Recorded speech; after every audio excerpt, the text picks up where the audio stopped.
you have a good confidence, you have a good dress up, এবং you have a good presentation skill. আসসালামু আলাইকুম, সবাইকে স্বাগতম। প্রথমেই অভিনন্দন জানাচ্ছি সেই সৌভাগ্যবান যারা অ্যাডভোকেসি চূড়ান্ত পরীক্ষা মৌখিক পরীক্ষা দেওয়ার জন্য অপেক্ষায় আছেন, যারা প্রিলি এবং রিটেন পরীক্ষায় উত্তীর্ণ হয়ে এই পর্যায়ে এসেছেন। আমি নিজেও একজন অ্যাডভোকেসি পরীক্ষার্থী হিসাবে ভাইবা ফেস করেছি এবং আমার বন্ধুবান্ধব, পরিচিত, শুভাকাঙ্ক্ষী সবার কাছ থেকে যে অভিজ্ঞতাটা আমি সেটা আপনাদের সাথে শেয়ার করতে চেষ্টা করব, যেন আপনারা মোটামুটি একটা আইডিয়া পান আসলে আমি কীভাবে আমার প্রিপারেশনটা নিতে পারি। আসলে যে কোনো পরীক্ষা হচ্ছে একটা ভয়, ভীতি, শঙ্কা, উদ্বেগ, উৎকণ্ঠা কাজ করে। আর সেটা যদি হয় ফেস টু ফেস একটা ভাইবা বোর্ডের পরীক্ষা, তাও আবার honourable justice of the supreme court এবং সিনিয়র যাদের 30 বছর, 40, 50 বছর ওকালতির বয়স হচ্ছে, এই ধরনের মানে আইন জগতের তারকাদের সামনে আপনাকে ফেস হতে হবে যে আপনি একজন নবাগত আইনজীবী হতে যাচ্ছেন। আমি মনে করি যে এটা কোনো ধরনের ভয় পাওয়ার কারণ নাই, কারণ যারা 4 বছর অনার্স লাইফে বা যারা অন্য ডিগ্রি নিয়েছেন আইনের উপরে, ব্যারিস্টারি বা ল কলেজে পড়াশোনা করেছেন এবং এরপরে প্রিলি পরীক্ষার জন্য প্রস্তুতি নিয়েছেন, এরপরে লিখিত পরীক্ষার জন্য প্রস্তুতি নিয়েছেন এবং যারা কোর্টের নিয়মিত প্র্যাকটিস করেন এবং আইন পেশাকে যারা কেরিয়ার হিসেবে নিতে চাচ্ছেন, অ্যাডভোকেট হিসেবে যারা নিজের স্বপ্নকে লালন করেছেন, তারা নিশ্চয়ই এটা নিয়ে এতদিন পড়াশোনা করেছেন। সুতরাং ভাইবা পরীক্ষায় এটার মধ্যে আসবে, এর বাইরে just grow yourself, trust on yourself, respect yourself. আমি মনে করি যে মেজরিটি যদি পার্সেন্টেজ হিসাব করে ধরেন 70 to 80% হচ্ছে ইউর কনফিডেন্স। যদি আপনার আত্মবিশ্বাস থাকে তবে আপনি পাস করবেন, এই আত্মবিশ্বাসে হার অথবা জিত। প্রথমে বিষয়টা হচ্ছে ভাইবা মানেই হচ্ছে নিজেকে সুন্দরভাবে পরিপাটি পোশাক পরিচ্ছদ পরে উপস্থাপন করা। কিন্তু বার কাউন্সিলের অ্যাডভোকেসি ভাইবা পরীক্ষার জন্য একটা সুনির্দিষ্ট ড্রেস কোড রয়েছে, সেটা আমরা সবাই অবগত আছি, যেটার লয়াররা পরিধান করে থাকে। সেই ড্রেস কোডটা হচ্ছে কালো কোট, সাদা শার্ট, কালো প্যান্ট বা সাদা প্যান্ট, এর সাথে মানুষের একটি জুতা। তো এখন এই সাদা শার্টের ক্ষেত্রে খেয়াল রাখবেন এই কলারটা যেন টাই কলার হয়, ফাঁপা থাকে না, একদম টাই বন্ধন করতে পারে, এরকম পারফেক্ট একটি টাই কলার হয়। আর কোটটা নিজের সাথে মানানসই একটি পারফেক্ট বডির সাথে মানানসই একটি কোট পরিধান করবেন। আমারটা রেডিমেড, শার্টও রেডিমেড, এটা পারফেক্ট। আমার বেস্ট ওয়ে হচ্ছে একটা সেলাই করা নিজের জন্য, কারণ বডি ম্যান টু ম্যান বেরি করে, সুতরাং নিজের জন্য একটা সেলাই করলেই বেশি পারফেক্ট মনে হয়। আর এই সাথে একটা শু তো অবশ্যই পরবেন। আর মেয়েদের ক্ষেত্রে হচ্ছে সাদা এপ্রুন এবং কালো কোট, আর 2 ফিতে স্যান্ডেল পরবেন না। অবশ্যই আপনাকে এই একটা জুতো পরতে হবে, মেয়েদের যে জুতোগুলো পাওয়া যায় সেগুলো পরতে চেষ্টা করবেন। আর মেয়েরও চাইলে ছেলেদের যে ড্রেস কোড, শার্ট প্যান্ট, একটু আগ্রহী হলে পরিধান করতে পারে। আর পরে আরেকটি বিষয় হচ্ছে যেহেতু পোশাকের ব্যাপার, আর চুলের কাটিংয়ের ক্ষেত্রে অবশ্যই রুচিশীল মার্জিত চুলের কাটিং হতে হবে। মেয়েদের ক্ষেত্রে চুলের বাসটাও, মানে কেউ যদি ওড়না না দিয়ে থাকেন তাহলে চুলের বাসটা যেন এলোমেলো না হয়, একটু পরিপাটি হয়। তারপরে দাড়ি থাকলে দাড়িগুলো যেন একটু দাড়িও পরিপাটি হয় সুন্দর করে। আর যদি কেউ শেভ করে থাকেন তাহলে তারা যেন ক্লিন শেভ হয়, বিষয়টা একটু খেয়াল রাখবেন। আর অবশ্যই ছেলে এবং মেয়ে দুজনেই ওয়াচ হাত ঘড়ি ইউজ করবেন, দেখতে সুন্দর লাগে। ভাইবা বোর্ডে আপনাকে থাকতে হবে 2 থেকে 5 মিনিট, অ্যাভারেজ ধরলাম। অনেকে 2 মিনিট রাখেন, অনেকে 5 মিনিট, আবার অনেকেই 10 থেকে 15 মিনিট হতে পারে, বাট এদের সব খুব কম। এই 2 থেকে 5 মিনিটে আপনাকে কিন্তু প্রমাণ করতে হবে ইউ আর ফিটেস্টটা প্রমাণ করতে হলে ধরুন আপনাকে যখন কোনো কিছু জিজ্ঞেস করবে, প্রশ্ন করবে, আপনাকে সেটা উত্তরটা দিতে হবে খুব মার্জিতভাবে। আমরা যখন কারোর সাথে মানে কোনো কথা বলি, অনেকে দেখবেন যে কি আসসালামু আলাইকুম, সালাম বিনিময়টা বা হ্যালো, এই ধরনের টুনগুলা শুনতে অনেক শ্রুতিমধুর হয়, অনেক আকর্ষণীয় হয়। হ্যাঁ, this is one kind of voice skill. তো আপনি যখন কোনো কিছু ভাইবা বোর্ডে আপনাকে যখন কোনো কিছু জিজ্ঞেস করবে, আপনি যখন প্রশ্নের উত্তর দিবেন, সেটা যে কোনো ধরনের আঞ্চলিকতা পরিহার করে, কোনো ধরনের অতিরঞ্জিত না করে বা একটু লো না করে, স্বাভাবিক ভঙ্গিতে আপনি যেটুকু বলবেন সেটার জন্য শুদ্ধ ভাষায়, পরিষ্কার ভাষায় এবং বোধগম্য ভাষায়, যেন তারা বুঝতে পারে, অতি দ্রুত না, অতি স্লো না, আপনি স্বাভাবিকভাবে নিজেকে প্রেজেন্ট করবেন, নিজের ভয়েস স্কিলটাকে ওইভাবে ডেভেলপ করবেন। আর ভাইবা বোর্ডের পরীক্ষা তো অনেক দেরি আছে, এখন থেকে আপনার ফ্রেন্ড সার্কেল, ফ্যামিলি বা কারোর সাথে যখন কোনো কথা বলবেন, চেষ্টা করবেন নিজেকে ভালোভাবে প্রেজেন্ট করার জন্য, মানে বাচনভঙ্গিটাকে ওইভাবে স্কিলটাকে ডেভেলপ করার জন্য। আস্তে আস্তে পরীক্ষার আগে আশা করি আপনাদের কারো যদি কোনো জড়তা থাকে সেটা কাটিয়ে যাবে। আর জেস্টার, অ্যাটিটিউড, বিহেভিয়ার ম্যানার্সগুলো যেন ভদ্র হয়, নম্র হয়, কোনো ধরনের অতিরঞ্জিত না হয় বা কোনো ধরনের বোকা সুখাও যেন মনে না হয়।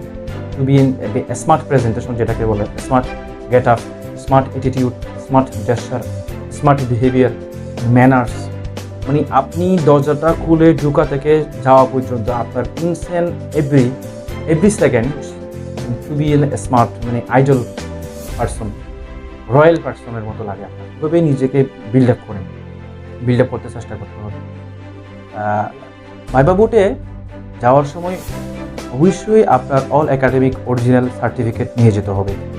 আমরা অনেক ধরনের কোর্স করে থাকি, পড়াশোনার পাশাপাশি অনেক ধরনের ডিগ্রি নিয়ে থাকি, বা অনেকে অনার্স কমপ্লিট করছেন অনেক আগে, এরপর অনেক বিভিন্ন জায়গায় বিভিন্ন বিষয়ের উপর হয়তো ডিগ্রি নিয়ে থাকতে পারেন।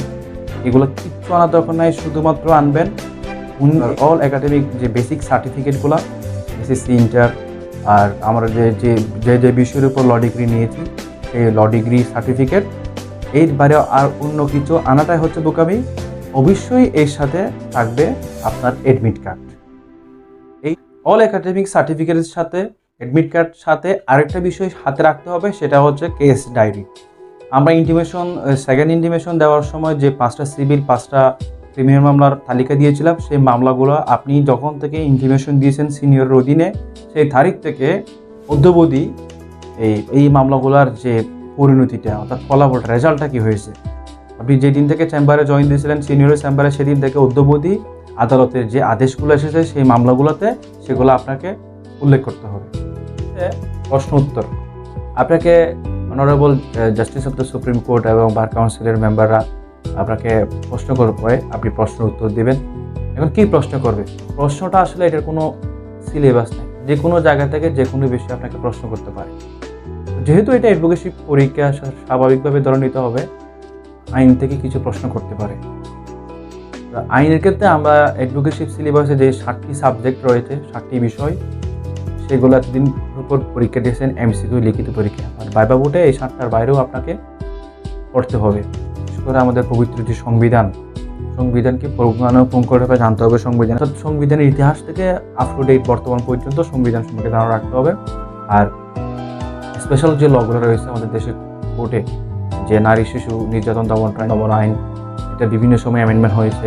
তারপরে এনআই অ্যাক্ট রয়েছে, পারিবারিক আইন রয়েছে, পারিবারিক সহিংসতা রয়েছে, যৌতুক নিরোধ আইন রয়েছে, অর্থাৎ যে আইনগুলো অর্থঋণ আদালত রয়েছে, এই যে বিভিন্ন আইনগুলো, লসগুলো আমরা কোর্টে প্রত্যেক জীবনে, প্রত্যেক ডেইলি লাইফে আমরা যে সেকশনগুলো আমরা সাধারণত সবগুলো আইন জানতে হবে তা না, সেই সমস্ত আইনের যে সেকশনগুলা, বিশেষ করে যে প্রত্যেক জীবনে যে প্রয়োজনীয় যে দরকারি আইনগুলো, সেগুলো আপনাকে জানতে হবে। অর্থাৎ কোর্টে আমরা সব হামেশাই পুরো আইনটা দিয়ে আইনের 2-3টা সেকশন, পুরো প্রত্যেকটা আইনে দেখবেন যে 2-4টা সেকশন আমরা হর হামেশাই ব্যবহার করে থাকি। এই সেকশনগুলো সম্পর্কে ধারণা রাখতে হবে। তারপরে আসলো আমাদের মহান মুক্তিযুদ্ধের ইতিহাস এবং মুক্তিযুদ্ধ সম্পর্কে জানতে হবে, খুঁটিনাটি সম্পর্কে। তারপরে হচ্ছে আমাদের জাতির বঙ্গবন্ধু শেখ মুজিবুর রহমান সম্পর্কে জানতে হবে, যে আপনি যে এলাকা থেকে আসছেন সে এলাকার বিশিষ্ট ব্যক্তিবর্গ বা সে এলাকার কোনো বিশেষত্ব থাকলে, প্রত্যেক এলাকার কিছু কিছু বিশেষত্ব রয়েছে, সেই বিশেষত্বগুলো বিশেষ ব্যক্তিবর্গ বা আপনার ফ্যামিলির ইতিহাস, আপনার এলাকার ইতিহাস, ঐতিহ্য সম্পর্কে আপনাকে ধারণা রাখতে হবে। এখান থেকে প্রশ্ন করতে পারে। হিস্ট্রি, কালচার, আমাদের সংস্কৃতি, খেলাধুলা, ইতিহাস, ঐতিহ্য, এর পাশাপাশি দেশ বিদেশের যে চলমান বিভিন্ন ধরনের ইস্যুগুলো এবং বিখ্যাত ইস্যুগুলো, বা আপনি কতটুকু আপ টু ডেট সচেতন। একজন লয়ারকে always be up to date রাখতে হয় নিজে। যারা নিয়মিত কোর্টে আসতেছেন, ভাইবা পরীক্ষার আগ পর্যন্ত নিয়মিত কোর্টে আসেন, চেম্বারে আসেন, বা পরিচিত যারা আছেন তাদের সাথে একটা টাচের মধ্যে থাকেন, কোর্টে আসা যাওয়ার মধ্যে থাকেন। আর যারা এতদিন কোর্টে আসেন না, আমরা বলবো অবশ্যই আপনাকে কোর্টে আসতে হবে, কারণ ল, থিওরি এবং প্র্যাকটিস টোটালি ডিফারেন্ট। তো এখন প্র্যাকটিক্যাল অনেক কিছু বিদ্যা আছে যেগুলো আপনাকে ভাইবা বোর্ডে হয়তো প্রশ্ন করতে পারে, জিজ্ঞেস করতে পারে। তো প্র্যাকটিক্যালি যদি আপনি এগুলো যদি না জানেন, এগুলো প্রশ্ন উত্তর দিতে পারবেন না। কারণ আপনাকে দেখবে যে কি আপনি এগারলি ইন্টারেস্টেড কিনা, you have innermost interest to be a lawyer, মানে আপনি ডাই হার্টেড লটাকে বিলং করার কিনা, অ্যাডভোকেট হওয়ার জন্য আপনার অধীর আগ্রহ আছে কিনা। যদি থাকে তাহলে অবশ্যই আপনি শেখার জন্য আপনার একটা অদম্য একটা স্পৃহা থাকবে, অদম্য একটা আগ্রহ থাকবে। সুতরাং আপনাকে অবশ্যই কোর্টে আসতে হবে। সিনিয়র না থাকলে যারা বন্ধুবান্ধব সিনিয়র সাথে আসে তাদের সাথে কোর্টে আসবেন, আড্ডা দিবেন চেম্বারে। বিভিন্ন কিছু খুঁটিনাটি বিষয় কোর্টের প্র্যাকটিসের দৈনন্দিন জীবনে আমাদের যেগুলো লাগে সে সম্পর্কে ধারণা রাখতে হবে। আজকে এতটুকুই পর্যন্ত। আরেকটা ভিডিওতে আমি ভাইবা বোর্ডের দিনটা, অর্থাৎ যে ভাইবা ওই দিন কীভাবে ভাইবাতে ঢুকবেন, কীভাবে প্রশ্ন হবে বা কীভাবে উত্তর দিবেন, মানে ওই দিন ওইটা নিয়ে আমি আরেকটা ভিডিও করব। অর্থাৎ এটা ভাইবা বোর্ডের আগে ঢুকার আগের যে প্রিপারেশনটা সেটা আপনাকে এই ভিডিওতে আমি বলতে চেষ্টা করেছি। এর বাইরেও কারো যদি কোনো কিছু জানার ইচ্ছে থাকে বা আগ্রহ থাকে বা কোনো আইন যদি করে না বুঝেন, ব্যাখ্যা না বুঝেন বা আত্মস্থ করতে না পারেন বা আপনার যদি কোনো ধরনের জানার ইচ্ছে থাকে, আমি চেষ্টা করব আপনাকে উত্তর দিই। আমি যতটুকু জানি শেয়ার করতে চেষ্টা করব। আমার সাথে যোগাযোগ করতে পারেন, আমার মোবাইল নাম্বারটা আমি দিয়ে দেবো। ধন্যবাদ সবাইকে। আসসালামু আলাইকুম।